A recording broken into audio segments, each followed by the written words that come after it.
നമസ്കാരം, മെട്രോ മാറ്റിനിയിലേക്ക് സ്വാഗതം. മിമിക്രി വേദികളിൽ നിന്നും മലയാളികൾക്ക് മറക്കാനാവാത്ത ചിരി സമ്മാനിച്ച കലാകാരനാണ് കൊല്ലം സുധി. സുധിയുടെ അകാല മരണമേൽപ്പിച്ച ആഘാതത്തിൽ നിന്നും സഹപ്രവർത്തകരോ കുടുംബമോ ഇനിയും മുക്തരായിട്ടില്ല. സുധിച്ചേട്ടൻ ഞങ്ങളെ വിട്ട് എങ്ങും പോവില്ലെന്നായിരുന്നു നടന്റെ വിയോഗശേഷം മാധ്യമങ്ങളെ കണ്ടപ്പോൾ ഭാര്യ രേണു പറഞ്ഞത്. സുധിയുടെ ഓർമ്മകളിലൂടെയാണ് രേണു ഓരോ ദിവസവും മുന്നോട്ട് കൊണ്ടുപോകുന്നത്. സോഷ്യൽ മീഡിയയിൽ സജീവമാണ് രേണു. തന്റെ വിഷമങ്ങളും ചെറിയ സന്തോഷങ്ങളും ഒക്കെ പങ്കുവെച്ച് രേണു എത്താറുണ്ട്. എന്നാൽ ഇതിനു താഴെയെല്ലാം മോശം കമന്റുകളാണ് പലപ്പോഴും വരാറുള്ളത്. ഒരിടയ്ക്ക് വ്യാപകമായ സൈബർ ആക്രമണങ്ങളിലേക്കും ഇത് പോയിരുന്നു. ഇപ്പോഴത്തെ സുധി മരിക്കുന്നതിന് മുൻപേ തന്നോട് മരണത്തെക്കുറിച്ച് പറഞ്ഞിരുന്നുവെന്ന് വെളിപ്പെടുത്തിയിരിക്കുകയാണ് നടന്റെ ഭാര്യ രേണു. അപകടം സംഭവിക്കുന്നതിന് മുൻപ് തന്നെ വിളിച്ചതും മരണവാർത്ത അറിഞ്ഞപ്പോൾ തനിക്കുണ്ടായ ആഘാതത്തെക്കുറിച്ചുമാണ് രേണു ഇപ്പോൾ ഒരു യൂട്യൂബ് ചാനലിൽ നൽകിയ അഭിമുഖത്തിൽ തുറന്നു പറഞ്ഞിരിക്കുന്നത്. അപകടം സംഭവിക്കുന്നതിന് മണിക്കൂറുകൾക്ക് മുൻപ് സുധിച്ചേട്ടൻ എന്നെ വിളിച്ചിരുന്നു. മകനെ കാണാനുള്ള ആഗ്രഹം പറഞ്ഞപ്പോൾ വീഡിയോ കോളിലൂടെ കാണിച്ചു കൊടുക്കുകയും ചെയ്തു. രാവിലെ ഉണർന്നു നോക്കിയപ്പോൾ വീടിന് ചുറ്റും നാട്ടുകാരും മറ്റും കൂടി നിൽക്കുന്നത് കണ്ടു. എന്താ കാര്യമെന്ന് തിരക്കിയപ്പോൾ അപകടം സംഭവിച്ച് സുധിച്ചേട്ടന് പരിക്ക് പറ്റിയെന്ന് അവർ പറഞ്ഞു.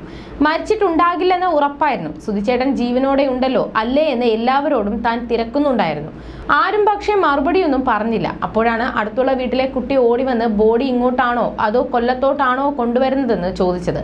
അത് കേട്ടതും മരവിച്ച അവസ്ഥയിലായി താൻ. പിന്നെ ഒറ്റയിരിപ്പായിരുന്നു. സുധിച്ചേട്ടന്റെ ഡെഡ് ബോഡി വരുന്നത് വരെ താൻ വെള്ളം പോലും കുടിച്ചില്ല, ഉറങ്ങിയുമില്ല. മരിച്ചു കിടക്കുന്ന സുധിച്ചേട്ടനെ കാണാൻ പറ്റുമായിരുന്നില്ല.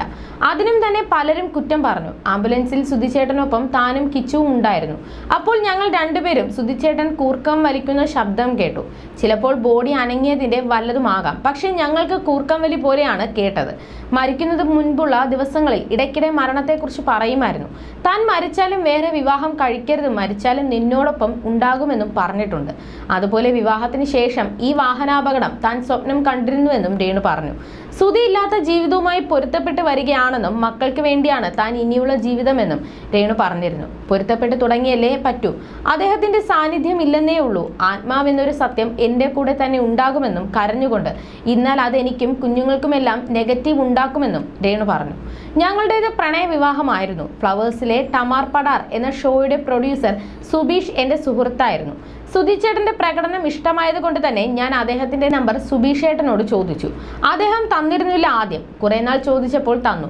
പരിചയപ്പെട്ടു. വാട്സാപ്പിൽ മെസ്സേജ് അയച്ചപ്പോഴൊന്നും പ്രതികരിച്ചിരുന്നില്ല അദ്ദേഹം. കുറെ ദിവസത്തിന് ശേഷമാണ് ആരാണെന്ന് ചോദിച്ച് മറുപടി വരുന്നത്. ഫാനാണെന്നൊക്കെ ഞാൻ പറഞ്ഞു, സംസാരിച്ചു വെച്ചു. നല്ല സുഹൃത്തുക്കളായി. അപ്പോഴാണ് ആൾക്ക് ഭാര്യ ഇല്ലെന്ന് അറിയുന്നത്. കുഞ്ഞുണ്ടെന്ന് എനിക്ക് അറിയാമായിരുന്നു. കിച്ചുവിന് അന്ന് 11 വയസ്സ് മാത്രമാണ് ഉണ്ടായിരുന്നത്.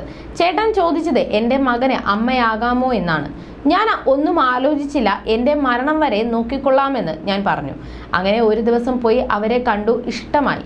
കിച്ചുവാണ് പറഞ്ഞത് ഈ അമ്മയെ നമുക്ക് എടുക്കാമെന്ന്. നേരിട്ട് കണ്ടപ്പോൾ വീട്ടുകാർക്കും അദ്ദേഹത്തെ വളരെ അധികം ഇഷ്ടമായി. ആഗ്രഹിച്ചതിനേക്കാൾ സ്നേഹം എനിക്ക് അദ്ദേഹം തന്നു. 5 വർഷമായിരുന്നു ഞങ്ങളുടെ ദാമ്പത്യം. അദ്ദേഹം 500 വർഷത്തെ സ്നേഹം എനിക്ക് തന്നു എന്നാണ് രേണു പറഞ്ഞിരുന്നത്.